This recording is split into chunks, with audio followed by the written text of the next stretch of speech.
Welcome students to Synopsis IAS. I am Dr. Mohammad Zia and this is a World History series.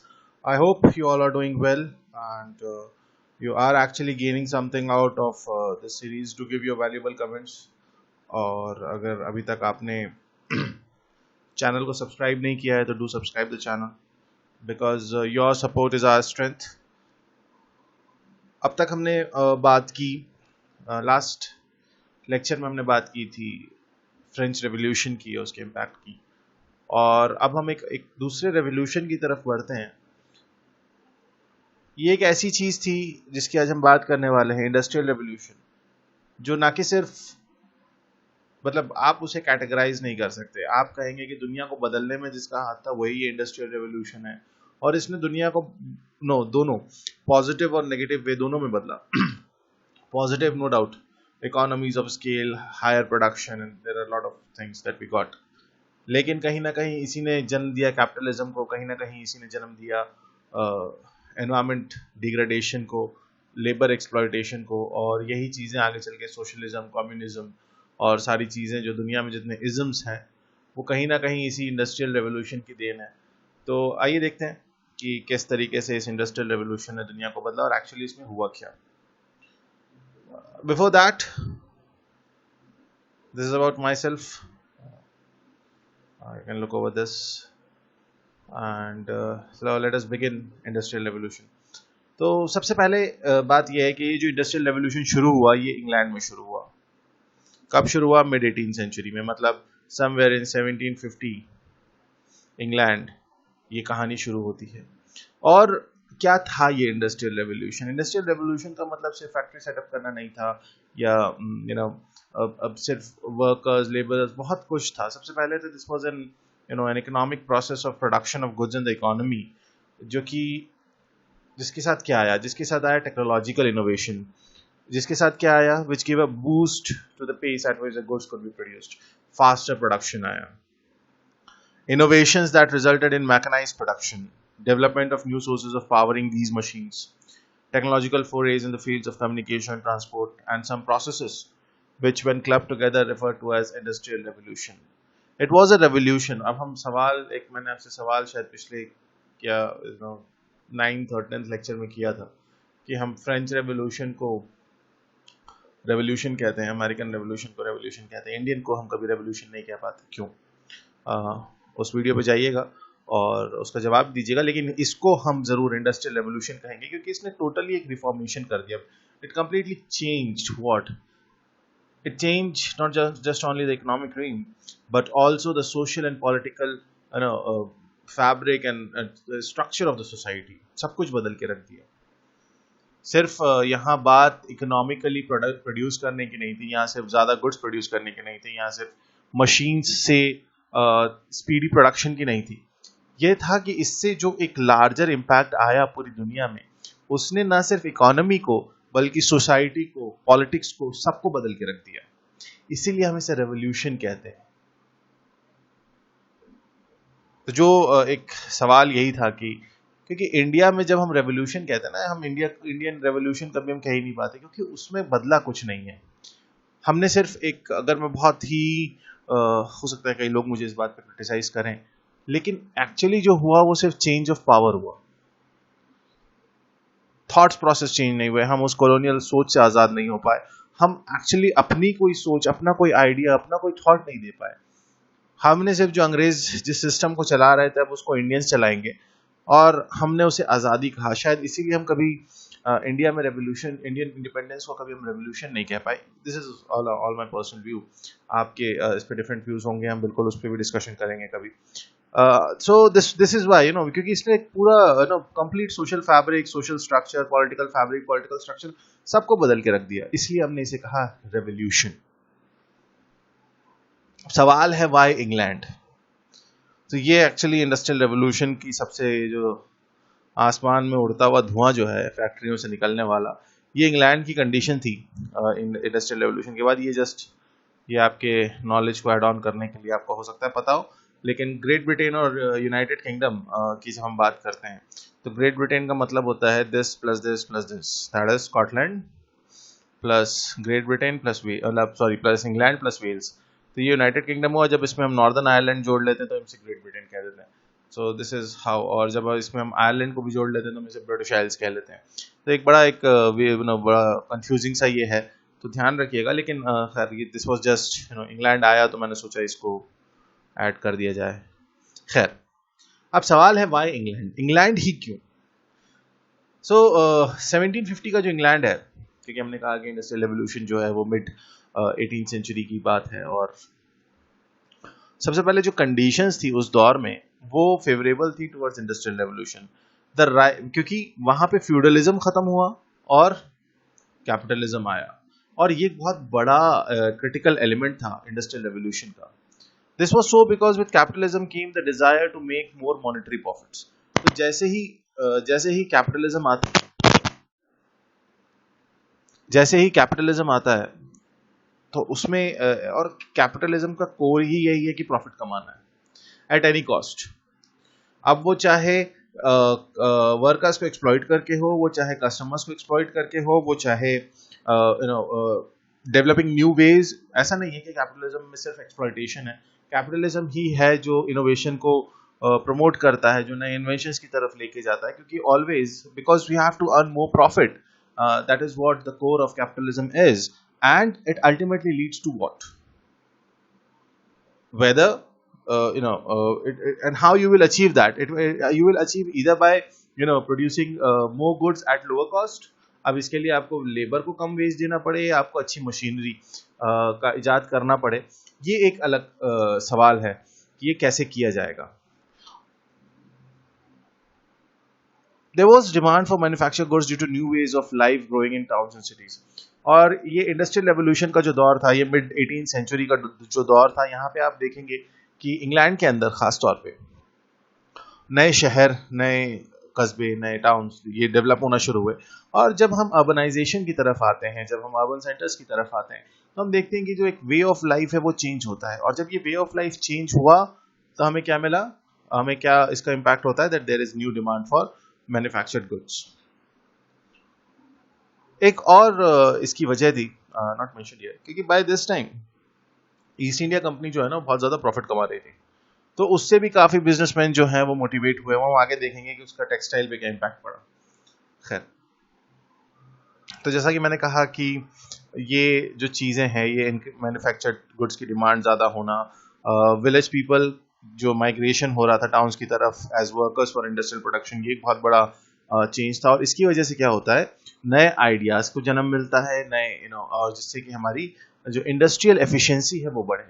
और इस पे मतलब जिसको कहते हैं ना कि सोने पे सुहागा वाली चीज ये थी कि जो रेनेसां और रिफॉर्मेशन जो आया, उसने जो ऑलरेडी जो उसका एक साइकोलॉजिकल इम्पैक्ट था, जो उसका the power of reason, the spirit of inquiry जिसे हम कहते हैं, जिसने बहुत ज्यादा एक बड़ा चेंज लेके आया, वो ऑब्वियसली इस चीज को बहुत ज्यादा फेवर कर रहा था।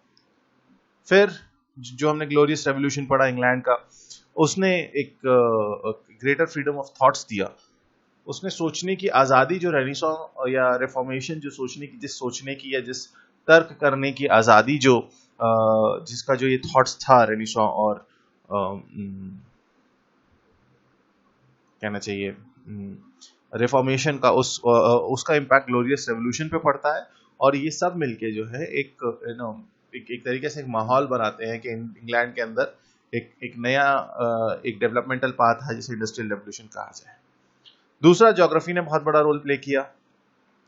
क्यों? क्योंकि इंग्लैंड आइलैंड है, चारों तरफ से समुद्र है, तो उसका इम्पैक्ट क्या है, उसकी वजह से क्या हुआ, this became a natural barrier to protect it from invasion. जहां फ्रांस और जर्मनी में हर वक्त लड़ाई और इन्वेजन, और कभी फ्रांस का कुछ हिस्सा जर्मनी में चला गया, जर्मनी का कुछ हिस्सा फ्रांस में चला गया, तो ये चीजें चल रही थी। इंग्लैंड इस चीज से बिल्कुल आजाद बैठा हुआ था, जिसकी वजह से जो रूलर्स थे वो बहुत ज्यादा प्रो डेमोक्रेटिक हो गए। और उनको लगा कि ठीक है, अब हमारे पास एक्सटर्नल थ्रेट तो कुछ है नहीं, क्योंकि हम चारों तरफ समुद्र से घिरे हुए हैं। उसके अलावा क्योंकि वो चारों तरफ से समुद्र से घिरे हुए, तो they had good natural harbours, और जिसकी वजह से उन्हें सी पोर्ट मिला, और ऑब्वियसली सी ट्रेड। क्योंकि उस टाइम पे जब हम थोड़ा सा नेक्स्ट लेक्चर में जब हम बात करेंगे कोलोनियलिज्म की, तो आप ये देखोगे कि वहां पे जो सी पावर था उस दौर में, जिसके पास सी पावर था मीन्स जिसकी नेवी अच्छी थी, जिसकी जिसकी एडमिरलिटी अच्छी थी, वही वर्ल्ड पावर बना। Apart from this, England was rich in natural resources, coal और आयरन है उनके पास बहुत अच्छी क्वांटिटी में और अच्छा है। उसके अलावा जो रिवर्स हैं वो एक बहुत बड़ा नेटवर्क, वो बिल्कुल मतलब वैसी रिफ्ट वैली या ऐसी कोई रिवर नहीं है, बिल्कुल they are flowing in plains which is actually giving easy navigation ways, और जिसकी वजह से cheaper transport of goods and raw materials this was there. अब what were the various components. सबसे पहला रेवोल्यूशन आता है टेक्सटाइल इंडस्ट्री में। एक्चुअली हुआ क्या कि जब ये टेक्सटाइल इंडस्ट्री में रेवोल्यूशन क्यों आया, जब ईस्ट इंडिया कंपनी जो है वो इंडिया से कॉटन लेके जाती थी और वो वहां पे कपड़ा बनाते थे और इंडिया के अंदर ही लाके वापस वो बेचते थे, क्योंकि there was a huge demand of cotton clothes. तो इसने इस डिमांड ने दूसरे बिजनेसमैन को भी मोटिवेट किया कि वो भी इस तरीके के लूम्स लगाएं जहाँ पे कॉटन इज कन्वर्टेड, यानी उसकी टेक्सटाइल मिल्स लगाएं। और इसमें जो एक, अगर हम साइंटिफिक थोड़ा सा टेक्निकल बात करें तो faster spinning of raw cotton into thread was the main issue. Hargreaves ने सबसे पहले इस मशीन को डेवलप किया, फिर आर्कराइट ने उस मशीन को पानी से चलाया, फिर क्रॉम्पटन ने क्या किया, उन सबको मिला के फिर एक मशीन, मतलब there was like continuous evolution of but 1785 में सबसे बड़ा एक चेंज आता है जब कार्टराइट जो है ये पावर लूम को डेवलप करते हैं।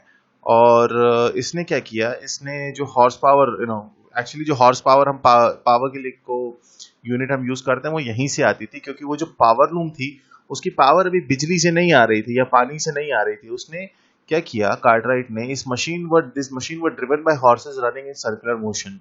तो एक घोड़े दौड़ता रहता था, इस मशीन को पावर मिलता रहता था। So that is why this was called as horse power.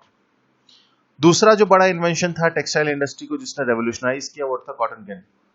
Cotton gin was something जो बेसिकली, अगर आपने कॉटन का रॉ प्रोड्यूस देखा होगा जो उसका होता है, तो फाइबर्स के बीच में बीज होता है, तो बहुत बड़ा एक उसमें प्रोसेस है जिसमें से कि आपको बीज को फाइबर से अलग करना है। ये सबसे पहला प्रोसेस होता है कॉटन मिल में, टेक्सटाइल मिल में। पहले क्या होता था, हाथों से किया जाता था, लेकिन विटनी ने 1793 में इस सारे प्रॉब्लम को सॉल्व किया और ये कॉटन गिनिंग मशीन जो है ये डेवलप की, इन्वेंट की, जिसकी वजह से actually things became 300 times faster.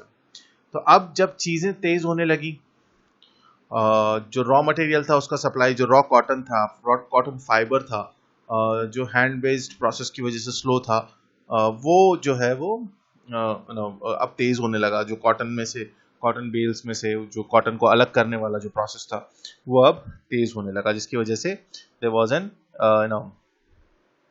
increased supply of raw cotton fiber. Then steam power.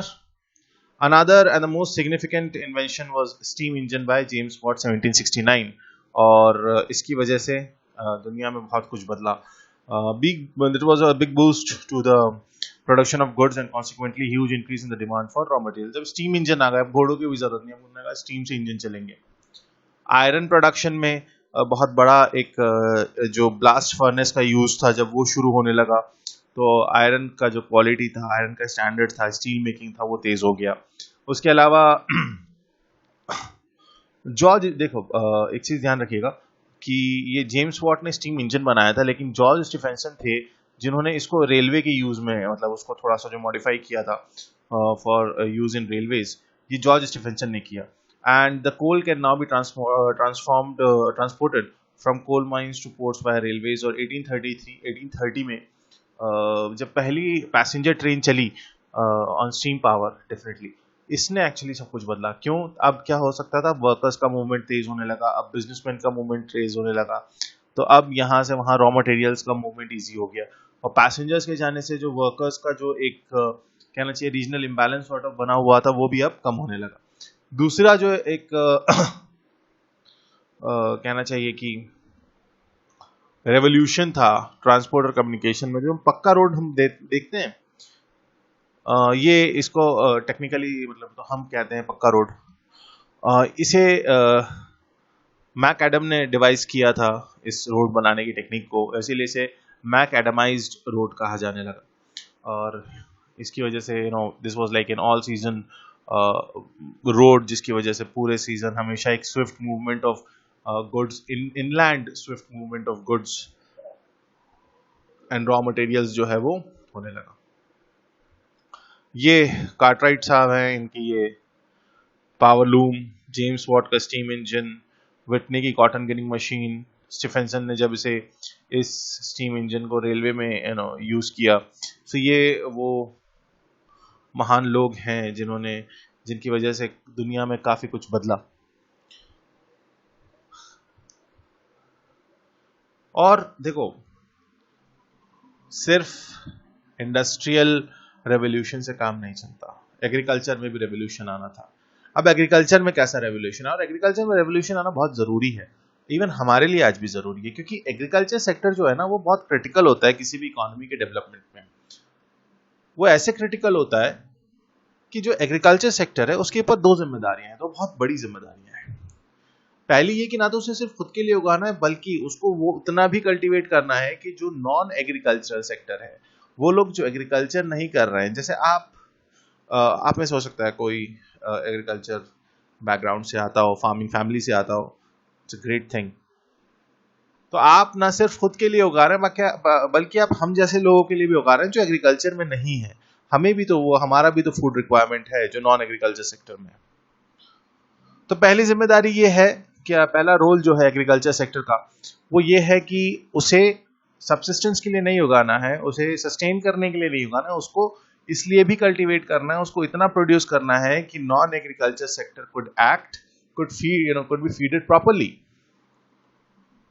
दूसरी तरफ this agriculture sector acts as a market for the produce of the non agriculture sector। अब TV बनेगा या आप देखोगे बहुत सी चीजें, अब तो खैर बहुत ज्यादा एक डिफरेंशिएशन हो गया, लेकिन पुराने वक्त में लोग या तो एग्रीकल्चर वर्कर हुआ करते थे या इंडस्ट्रियल वर्कर हुआ करते थे। अगर हम मिड 18th सेंचुरी इंग्लैंड की बात करें तो ये एक मेजर वो था। उसके अलावा तो जो नॉन एग्रीकल्चर सेक्टर जो प्रोड्यूस कर रहा है उसकी डिमांड कहाँ होगी, उसकी डिमांड एग्रीकल्चर सेक्टर में भी होगी। तो ये एक डुअल रोल है एग्रीकल्चर सेक्टर का। और अब क्योंकि इंडस्ट्रियल रेवोल्यूशन था, फैक्ट्रीज होने लगी, आयरन का अच्छा यूज होने लगा, स्टील का अच्छा यूज होने लगा, तो एग्रीकल्चर का भी मैकेनाइजेशन हुआ, फार्म मैकेनाइजेशन भी हुआ। Steel plough, harrow, seed drills, horse drawn cultivator, ये एक ऐसी चीजें थी जिन्होंने कैपिटल लेबर इंटेंसिव एग्रीकल्चर को ये मॉडर्न एग्रीकल्चर टेक्निक्स की तरफ ले गए, जिसकी वजह से कम लेबर लगने लगा, कॉस्ट अच्छा होने लगा, कॉस्ट कम होने लगा, प्रोडक्शन अच्छा होने लगा। एंड अब क्या हुआ, क्योंकि लेबर रिक्वायरमेंट कहाँ कम हुआ, एग्रीकल्चर सेक्टर में लेबर रिक्वायरमेंट कम होने लगा, तो वो सरप्लस लेबर अब कहाँ जाने लगा, वो इंडस्ट्रियल एरिया में जाने लगा, वो इंडस्ट्रियल वर्कर बन गया। तो वो जो एक इम्बैलेंस था, वो जो इंडस्ट्रियल सेक्टर को, जो इंडस्ट्री को जो वर्कर्स चाहिए थे, जो लेबरर्स चाहिए थे, वो उन्होंने कैसे लिए, वो इस तरीके से लिए। सो जब बहुत ज्यादा सप्लाई ऑफ लेबर होगा, आपने इकोनॉमी में पढ़ा होगा, whenever there is an increased supply of labor in the market, ultimately that leads to lesser wages, cheaper labor, and ये जो इंटेंसिव मैनरिंग क्रॉप, तो जब ये नई मैकेनाइजेशन आने लगा तो नई टेक्निक्स भी डेवलप हुई, और इन सब का इम्पैक्ट ओवरऑल ये हुआ कि इंग्लैंड के अंदर फूड सिक्योरिटी जो है वो पक्की हो गई कि हाँ भैया हमारे पास कुछ हो ना हो, फूड सिक्योरिटी तो है। इंडस्ट्रियल रेवोल्यूशन जो है वो दूसरी कंट्रीज में भी आया, फ्रांस में 1850 में आया, जर्मनी में 1865 में आया। अब फ्रांस के साथ ठीक है इंडस्ट्री तो हो गई थी, लेकिन अभी भी उसे आयरन और कोल इंपोर्ट करना पड़ रहा था। 1865 तक जर्मनी में भी उस इंडस्ट्रियल रेवोल्यूशन का जो दिखने लगा, even it was like the second place for producer of steel, लेकिन इंग्लैंड बहुत आगे था। जर्मनी का इंडस्ट्रियल रेवोल्यूशन जो है वो 1870 के बाद बहुत ज्यादा, और जब जर्मनी का यूनिफिकेशन होता है तो Germany became England's rival. And अभी आगे चल के दिखेगा कैसे वर्ल्ड वॉर्स में इन चीजों का इम्पैक्ट आता है। Russia, the last of the big European powers to have an industrial revolution. Russia is still rich in mineral resources, but capital नहीं था, free labor नहीं था। उसके अलावा जो serfs थे वो 1861 में वहाँ पे and it obtained capital from foreign countries and Russian industries moved ahead. लेकिन रशिया का जो एक्चुअल इंडस्ट्रियल ग्रोथ है या जो इंडस्ट्रियल डेवलपमेंट है वो 1917 के रेवोल्यूशन के बाद ही आया, रशियन रेवोल्यूशन के बाद ही आया। यूएसए मशीन्स तो ऑब्वियसली जो कॉलोनाइजर्स गए थे रशिया अमेरिका में, अमेरिका में जो कॉलोनाइजर्स गए थे उन्होंने मशीन्स को इंट्रोड्यूस कर दी थी, लेकिन जब उसको आज़ादी मिली इंग्लैंड की तभी जो रियल कहना चाहिए कि डेवलपमेंट शुरू हुआ 1860 में।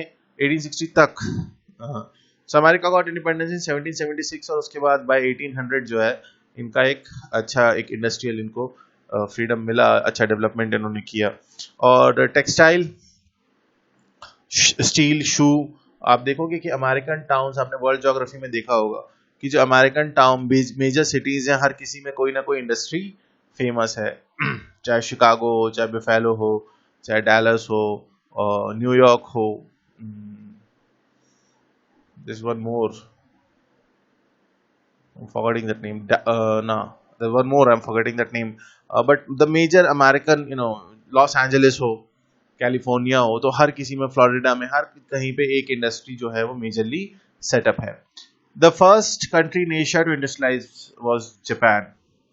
जापान में सिल्क, पोर्सलिन एंड टॉयज होता था, लेकिन by 19th century Japanese production has included steel, machinery, metal goods and chemicals in quantities large enough to export. So Japan was the first Asian country to industrialize. So ये industrial revolution का जो है ये सिर्फ England तक नहीं रहा, by the end of 18th century or you can say by the mid 19th century it is spread in major countries of the world. Then this was also an era of urbanization. क्यों? क्योंकि इस industrialisation की वजह से हुआ क्या कि ये जो सेंटर ऑफ इकोनॉमिक एक्टिविटी जो है वो सिटीज में शिफ्ट हुए। आपको ध्यान रखना होगा कि इस दौर से पहले सिटीज थी, ऐसा नहीं था कि इससे पहले अर्बन सेंटर्स नहीं थे या शहर नहीं थे, शहर थे, लेकिन वो जो शहर थे वो सिर्फ पॉलिटिकल और एडमिनिस्ट्रेटिव सेंटर थे। वहां पे बड़े बड़े नोबल्स, क्लेरिक्स और मोनार्क और ये लोग रहते थे, और वो जो है एक्चुअल में उन शहरों का इंपॉर्टेंस था। लेकिन इंडस्ट्रियल टाउन्स जब बनने लगे, इंडस्ट्रियल शहर जब डेवलप होने लगे, तो जो सेंटर ऑफ इकोनॉमिक लाइफ है, जो कभी किसान का खेत हुआ करती थी, जैसा कि हमने पिछले लेक्चर्स में देखा कि कैसे सारा कुछ जो है वो लैंड रेवेन्यू और इन चीजों पे था, और वो जो है वो शिफ्ट कहाँ हो गया, वो फैक्ट्रीज में शिफ्ट हो गया। मतलब the centre of economic life now shifted to the cities. A large part of population obviously now started living in cities where thousands of people worked in industrial establishment. तो अब ये तो होना ही था, क्योंकि जब फैक्ट्रीज बनने लगी, इंडस्ट्रियल एस्टैब्लिशमेंट होने लगे, तो वर्कर्स वहां जाके सेटल होने लगे। Population is now not connected with the land, मतलब अब उन्होंने agriculture as a profession drop कर दिया। कुछ इंडस्ट्रियल कंट्रीज में less than 20% of the population was connected with land. In our country, though still an overwhelming majority population lives in village, there is a gradual increase in the population dependent on industry। और ये आप change हम आज के अगर contemporary India में देखोगे तो ये बहुत बड़ा चेंज है। किसान का लड़का मेजॉरिटी है जो कर रहा है, लेकिन अब एक चेंज आ रहा है कि वो नहीं करना चाह रहा है, वो किसानी नहीं करना चाह रहा है, वो खेती नहीं करना चाह रहा है, वो शहर जाना चाहता है, वो पढ़ना चाहता है, वो अच्छी जॉब चाह रहा है। लेकिन क्योंकि अगर आने वाले 20 साल में सभी ऐसा सोचने लगेंगे, स्पेशली जो हमारी फार्मिंग कम्युनिटी है, ऑब्वियसली उनको उनके बेनिफिट्स नहीं मिल रहे हैं, वो एक्सप्लॉइट हो रहे हैं, सही प्राइस नहीं मिल रहा है, कानून आ रहे हैं जो उनको सही नहीं लग रहे हैं, तो इन चीज़ों का इम्पैक्ट दिखेगा। और हम हिंदुस्तान बहुत एक नाजुक दौर से गुजर रहा है, जब इस अर्बन रूरल डिवाइड का गैप बढ़ता जा रहा है। लोग अपनी खेती किसानी छोड़ना चाह रहे हैं, क्यों? क्योंकि प्रॉफिटेबल नहीं है। उनकी जो न्यू जनरेशन है, जो इस वक्त लेट्स से जो यूथ है फार्मिंग कम्युनिटी का, उसे लगता है कि शहर में जाके शायद जो है कुछ बेहतर काम मिल जाए, क्योंकि नो डाउट किसानों को उनकी सही वैल्यू, उनके प्रोड्यूस की सही वैल्यू नहीं मिल रही है।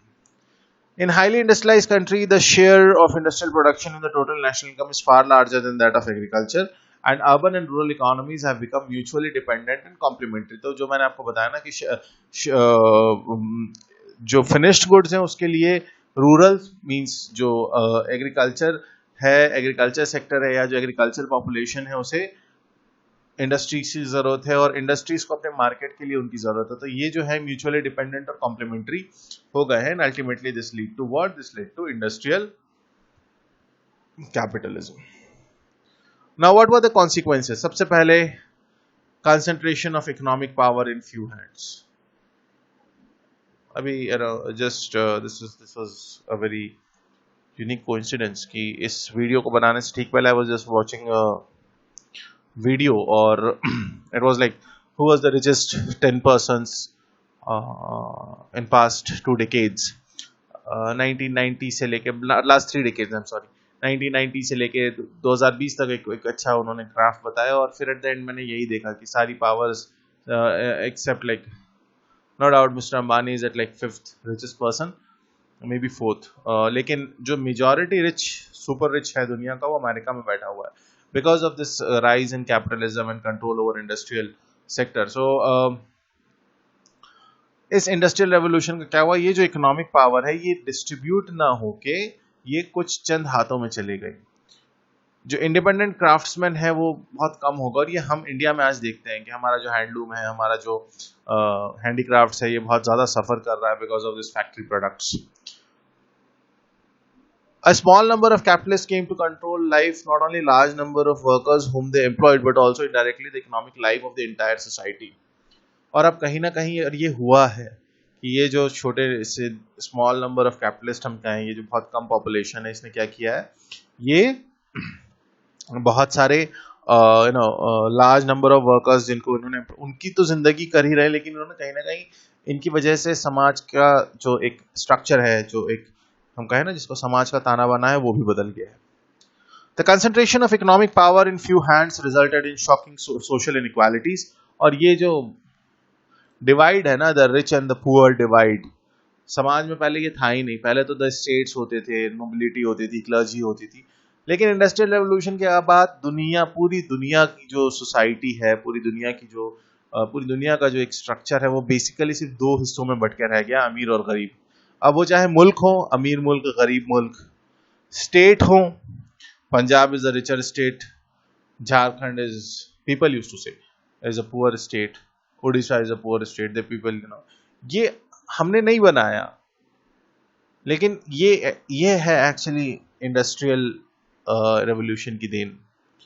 और इन इनइक्वालिटीज इतनी ज्यादा थी कि इवन बेंजामिन डिज़राइली जो थे, वो ब्रिटिश प्राइम मिनिस्टर थे, 19th सेंचुरी में आते हैं, उन्होंने कहा कि there existence of 2 Nations in England, the rich nation and the poor nation. और ये आज का भारत का भी शायद कहीं ना कहीं यही एक तस्वीर निकल के आती है कि भारत भी एक अमीर भारत है और एक गरीब भारत है, और अनफॉर्चुनेटली गरीब भारत में ज्यादा लोग रहते हैं अमीर भारत के मुकाबले।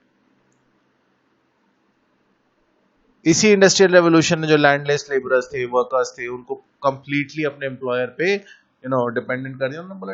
और वेजेस, और जब ये वाली कंडीशन होती है ना, तो वर्कर कभी वेज पे नेगोशिएट नहीं करता, क्योंकि आप let's say you are a worker and आपको कहा जाए कि आपको 100 रुपए घंटा मिलेगा, वो बोलेगा सर 100 नहीं 150 कर दो। पीछे से एक आवाज आएगी, क्योंकि बहुत सारे लेबरर्स हैं, बहुत सारे वर्कर्स हैं, पीछे से आवाज आएगी ये 100 पे आप 100 दे रहे हो, ठीक है, I am happy to work in 100, क्योंकि मैं तो और 80 सोच के आया था। मतलब क्योंकि इससे क्या होता है, जब बहुत ज्यादा सप्लाई ऑफ वर्कर्स हो जाता है ना, तो वेज नेगोशिएट नहीं हो पाते, जिसमें लूजर तो हमेशा वर्कर ही रहेगा। Women and children were employed even in mines because they could be hired for less money. तो इसका आप देखोगे कॉन्स्टिट्यूशन में है ना, equal wages for equal work for main and women. ये क्यों आया, ये क्यों लाना पड़ा? क्योंकि उससे पहले दुनिया में इस चीज के ऊपर इनइक्वालिटी थी, औरतों में और मतलब मेल वर्कर्स और फीमेल वर्कर्स की सैलरी अलग अलग थी, उनके वेजेस अलग अलग थे, और फीमेल वर्कर्स को हजार्डियस प्लेस पे कम वेजेस पे काम कराया जाने लगा। 15 से 18 घंटे काम करते थे, नॉट गुड वर्किंग कंडीशन। इसका क्या दिखता है आउटकम? हमें लेबर लॉज। जब लेबर की कंडीशन सही होती तो लेबर लॉज की जरूरत ही नहीं पड़ती, क्योंकि लेबर की कंडीशन अच्छी नहीं थी, वर्कर की कंडीशन अच्छी नहीं थी, इसलिए जो है उनके लिए जो कहना चाहिए लेबर लॉज बने। एनवायरमेंटल पॉल्यूशन आज भी हम इंडस्ट्रियल रेवोल्यूशन का जो इम्पैक्ट है वो हम आज भी देख रहे हैं। और एक्चुअली इसने पीछे 200 सवा 200 साल में जितनी हमने तबाही मचाई है ऑनेस्टली, ज्यादा बल्कि मतलब आप 1750 से ले लो तो करीब 3 सदियां आने वाली, 3 सदी हो जाएगी आने वाले 30 साल में। सो इन 270 सालों में जिस हिसाब से हमने तबाही मचाई है नेचर की, तभी तो ये अर्थ समिट और पेरिस कन्वेंशन और ये सारी चीजें क्यों करनी पड़ी, क्योंकि हम एनवायरनमेंट को बहुत ज्यादा डिस्ट्रॉय कर चुके हैं। दिस नो एक्चुअली ये जो नेगेटिव साइड था इस इंडस्ट्रियल रेवोल्यूशन का, या कहें कि जो कैपिटलिज्म इससे निकल के आया, इसी ने एक्चुअली मोटिवेट किया कि एक उसका काउंटर आर्ग्यूमेंट आया जिसको हमने सोशलिज्म कहा।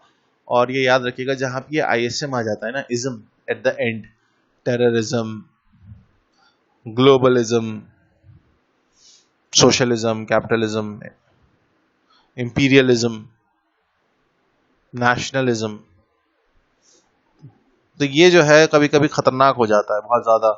अल्ट्रा नेशनलिज्म जब आएगा यूरोप में, वो वर्ल्ड वॉर करवा देगा। तो हमेशा याद रखना जहां पर कहीं इज्म दिख जाए ना तो थोड़ा सा अलर्ट हो जाना लाइफ में। खैर तो इसी ने एक्चुअली इंडस्ट्रियल रेवोल्यूशन ने ही वर्कर्स की कंडीशन में, आप देखोगे कि कार्ल मार्क्स ने अपने आइडियाज बेसिकली इंग्लैंड से इंस्पायर होके ही, जो वर्कर्स की कंडीशन थी इंग्लैंड में उससे इंस्पायर होके ही मतलब अपने आइडियाज पुट ऑन किए। So this was about industrial revolution. अब आपको इंडस्ट्रियल रेवोल्यूशन देखो जो सवाल आएगा कि why it was in England, उसका जवाब आपको मिल गया, उसको आप वेल स्ट्रक्चर वे में लिख सकते हो। कंपोनेंट्स क्या थे, टेक्सटाइल में आया, आयरन प्रोडक्शन में आया, ट्रांसपोर्ट कम्युनिकेशन में आया, एग्रीकल्चर में आया, तो ये एक पार्ट हुआ। तीसरा सवाल जो इससे बनेगा कि व्हाट वर द इम्पैक्ट और the consequences of urban this industrial revolution. तो इन कॉन्सिक्वेंसेज के साथ अच्छी चीजें भी मेंशन करना, obviously faster production of goods, economies of scale और ये सारी चीजें आप इंक्लूड कर सकते हो। और उसके अलावा अगर आपको लिबर्टी ऑफ वर्ड्स हो तो अर्बनाइजेशन को जरूर उसमें इंक्लूड करिएगा। तो this is about industrial revolution. I hope you like the lecture. Do give your valuable comments and feedback on this, or stay safe and stay healthy, because it is very important to take good care of your health. So I hope you succeed in your life. With all my best wishes, this is it from myself in this lecture. I'll see, we'll meet soon in the next lecture. Till then, have a great time. Thank you so much.